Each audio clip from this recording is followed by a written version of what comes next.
Good morning, Knicks Nation. Today is Friday, the 11th of June, 2021. Happy Friday to all of you as you prepare for the weekend. I hope you're all healthy, COVID-free, that your needs are being met. You have food, clothes, and a roof over your head, and you're in good health with your family. Blessings. Also, blessings upon those that work, especially in the healthcare field, trying to save people's lives.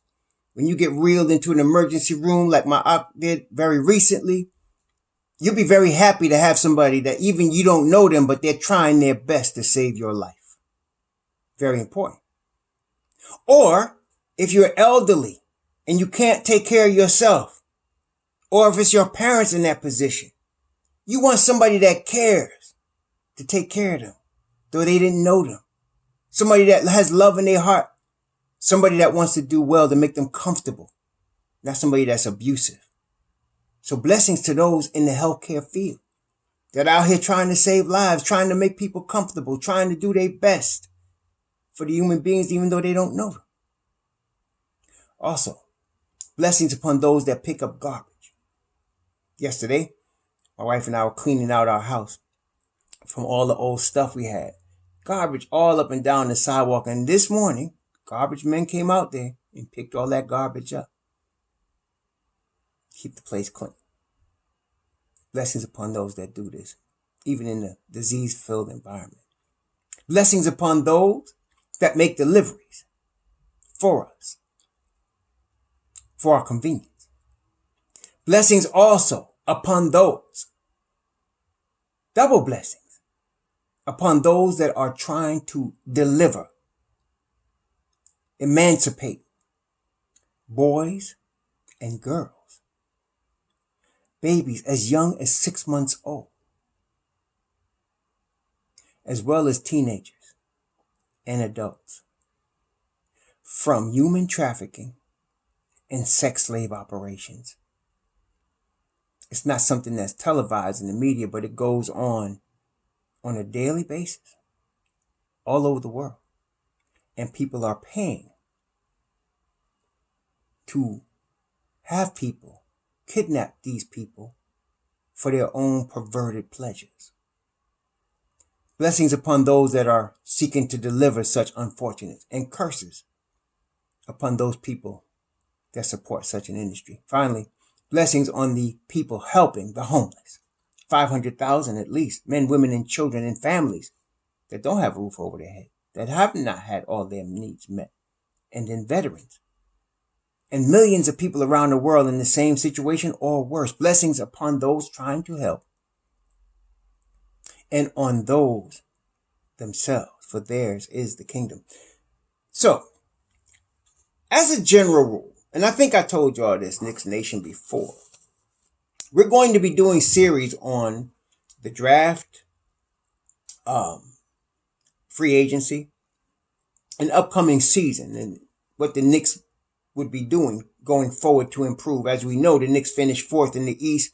We're ousted in the first round, but this was the first year of a rebuild, and they did extremely well this year.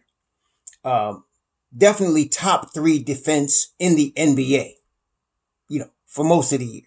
And number 1 in several categories. Julius Randle, we know what happened. And most improved player, all-star, possible all-NBA. RJ Barrett, 20 years old. 20. Doesn't turn 21. I think he's this month in June, he turns 21. And he made huge strides. Huge strides. And got a taste of playoff basketball. Okay. Mitchell Robinson. He would have been the anchor, and he was while he was there, but he broke his foot. But his talent is undeniable, and he's going to be back. These are our core, along with Emmanuel Quickly, who was a revelation out of the University of Kentucky coming off the New York Knicks bench. We still don't know exactly what he's going to be. Many people say he's going to be, he's the future starting point guard. He might be. He's definitely, let me put it this way, he's extremely talented. He's a player in the NBA. He's going to play in the NBA for a long time. The question is, what is his role going to be? And I don't think it's really known yet. But we'll find out more as time goes on. And apparently, from what I read, they're going to be playing Emmanuel Quickly and another one, Obi Toppin, in the summer league. So we're going to get another look at them. They're going to be well advanced of the kids coming out of college because they've already played the league. So, and they played, important roles on their team. So this is going to help them develop even further. So as far as Quick, I'm glad we have him on our team. I don't know what he's going to be. If he could be the future starting point guard for the Knicks at some point, not this coming season, but maybe in the third or fourth season. He could be the new Lou Williams or Jamal Crawford, which would be tremendous. Multiple times 6th man of the year, these guys. And if he comes off the bench and is able to do that, he's going to be tremendous. I feel like we got a good one, like Calipari said, in IQ. Then there's Obi Toppin, who we already talked about. He was a rookie. He's an older rookie. And what that means to me is most older rookies develop faster than the younger guys because they're older. They're more mature. They see things a little bit better. But they still have to go through the rookie year, and that's what Obi did. I felt like overall he could have got more minutes. It would have been nice, but he didn't get hurt himself seriously, and he did started getting more minutes as time went on. And Tom, like I said, even Jimmy Butler in his rookie year only got 8.5 minutes a game under Tom Thibodeau. So don't be surprised when you see, somebody like that not get a lot of time. So I expect him though to continue to develop, and he's going to be a good one. Obi's going to be a good one. We got to find more minutes for him. I heard people tell me, he's got to be a 4 or a 5. You can't play him at the 3. Hey, I agree. He's not a natural 3. But this is not a perfect situation. You got to all-star at your 4 spot. I don't want to trade Obi. We talked about that. I mean, for Dame Dollar, we might have to give him up. I mean, but that's a rarity. Now, and there's only one Dame Dollar that might be. He's not even really officially on the market. So there's only one Dame Dollar. You only get a chance at a guy like that in his prime very rarely. So that's a rare situation where you might trade an Obi or an IQ, unfortunately. But number one, let me just say this: we're not getting Damian Lillard. Okay, we're not. Okay, so I mean, the likelihood of that, like I said, is a 95% chance against. All right, so that's just all hypothetical. So let's talk real. We probably won't get Dame Dollar, but we have a good shot at a cadre of players that can help us. Today we're going to talk about Kelly Oubre. Now, the Knicks, for clickbait, as you all know, they use Knicks Nation for clickbait. Y'all should know that. They use it for clickbait. So when you start saying John Wall, I mean, come on. John Wall, really? Or Kemba Walker with his broke up knees? Come on, stop. You know what I'm saying? So some things you just don't even need to pay attention to, for real. But there's a couple of players that I think is real. And Kelly Oubre is one of them. Okay? Kelly Oubre is 25 years old. He's not in his prime yet. And the report I read, and I don't always trust these reports, Raw Hebrew don't trust the media at all, okay? But this makes sense that he would want to come to New York. Number one, we talked about him last summer. And last summer, I felt like the Knicks had a shot at him because I told y'all, go back and look at the video. I told y'all Phoenix was going to try to get Chris Paul. And I told you they needed to clear cap space to get him. And the only guy that makes sense to clear was Kelly Oubre. Okay, because they had Mikal Bridges, right? They had Ayton, right? They got Devin Booker. So they weren't going to trade any of those cats. Cam Johnson would be a candidate, but he didn't make enough money to clear the cap space. Only Kelly Oubre, which is what they ended up doing. They got rid. I don't know if it wasn't like Kelly Oubre for Chris Paul, but Kelly Oubre ended up on Golden State and Chris Paul ended up in Phoenix. And we talked about Kelly Oubre last year. And I wanted the Knicks to get him. But now he's a free agent and he's available. So we don't have to pay anything to get him. Okay. I know Golden State's ownership, Myers Leonard, the front office said they wanted to keep him. Okay. But there are certain players. Now I'll give you a very stark one. If you remember Latrell Sprewell, I mean, I'm talking about somebody y'all see him now, might see him on YouTube videos, but if you guys were around when he actually played, that cat could ball, man. I mean, he straight could ball, right? He from the hood in Milwaukee. That's one of the hoods. And he went to University of Alabama. And then he came out and played for Golden State. Now, he was blackballed. And I feel it was unfair. I know some of y'all going, because he choked his coach. He tried to choke PJ Carmellissimo.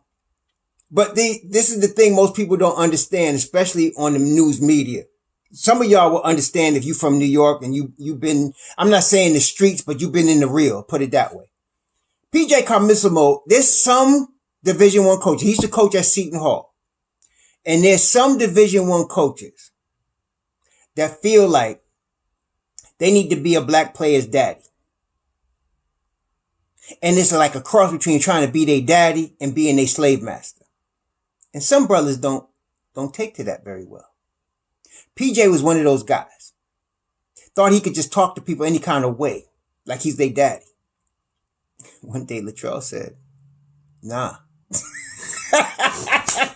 So anyway, the media hopped on Latrell. He got suspended, blah, blah, blah, blah. He was done for a year. And when the Knicks decided to bring him on, it was very negatively perceived by the media. I was hyped.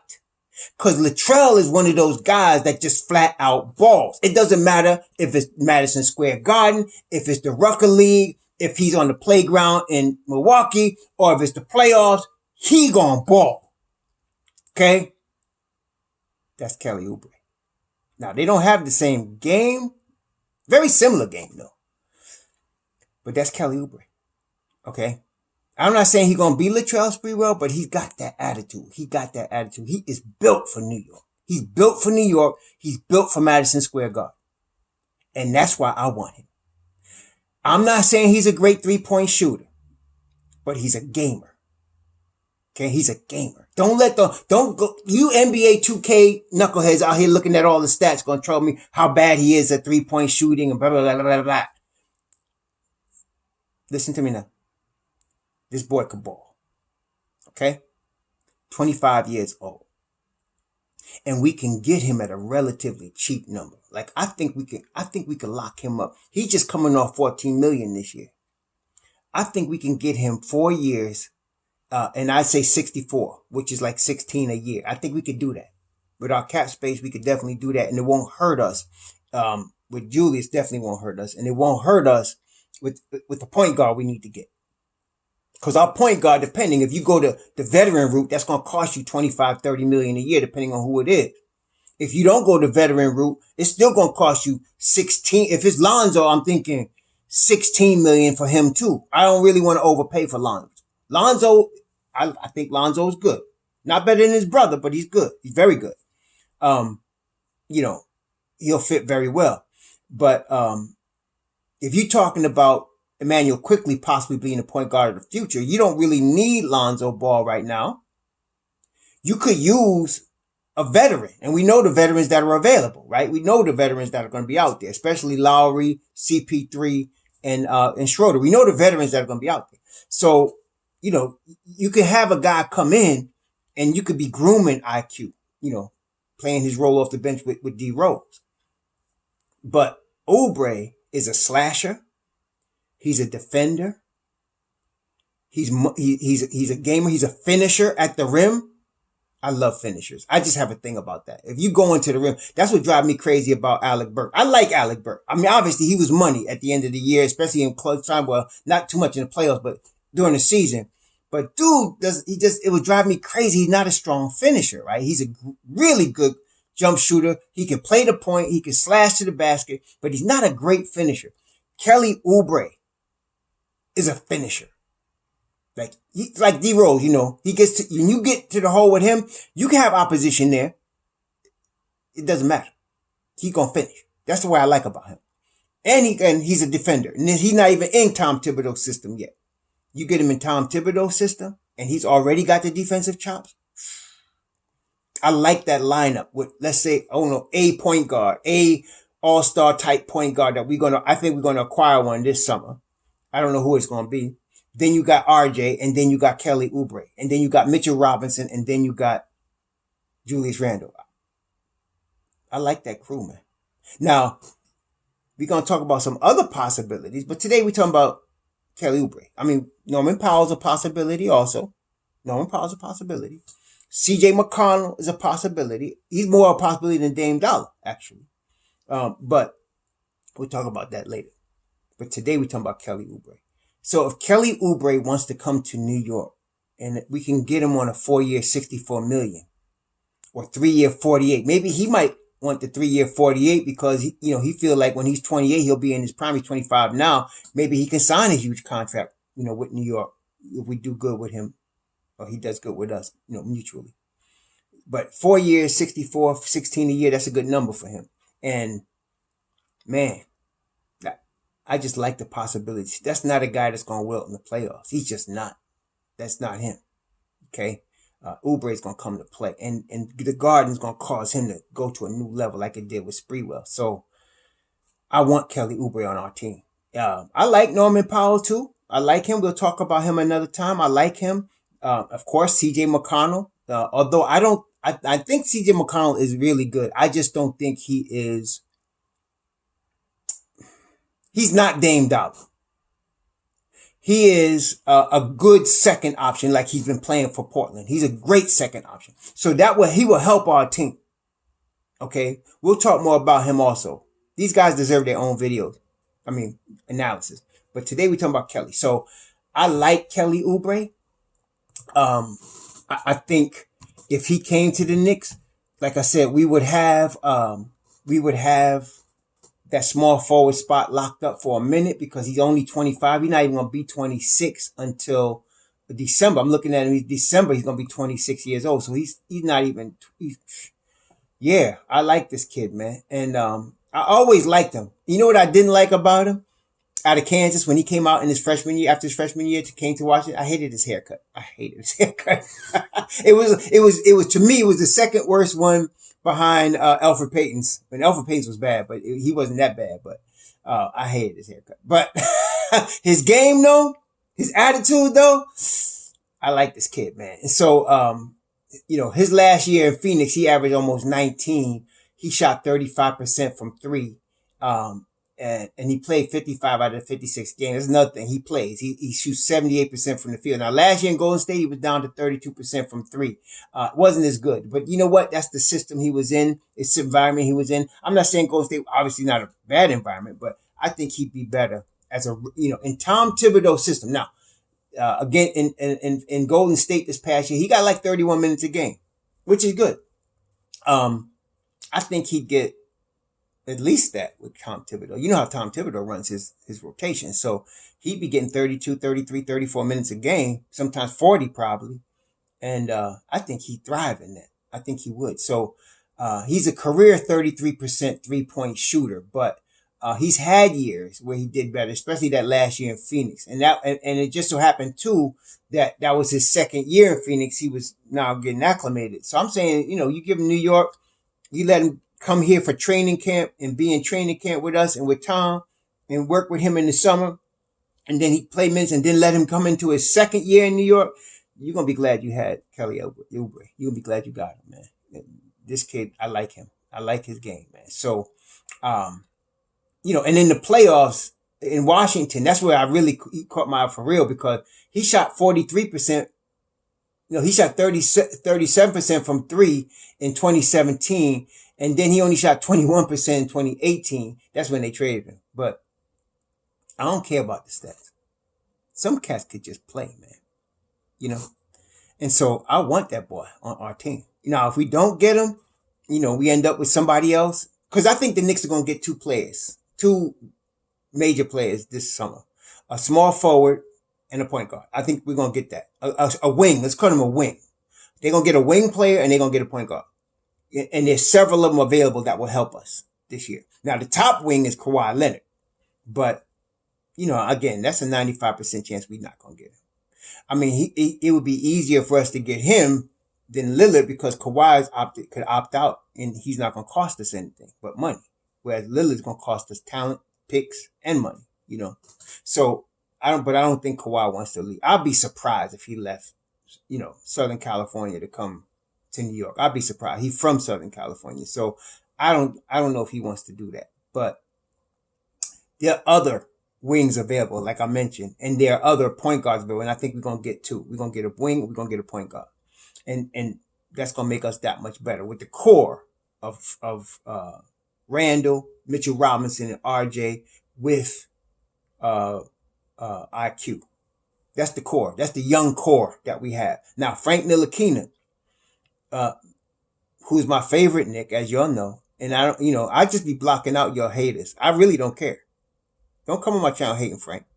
This is Frank Hyde. You're going to get stung. Because I'm not having it.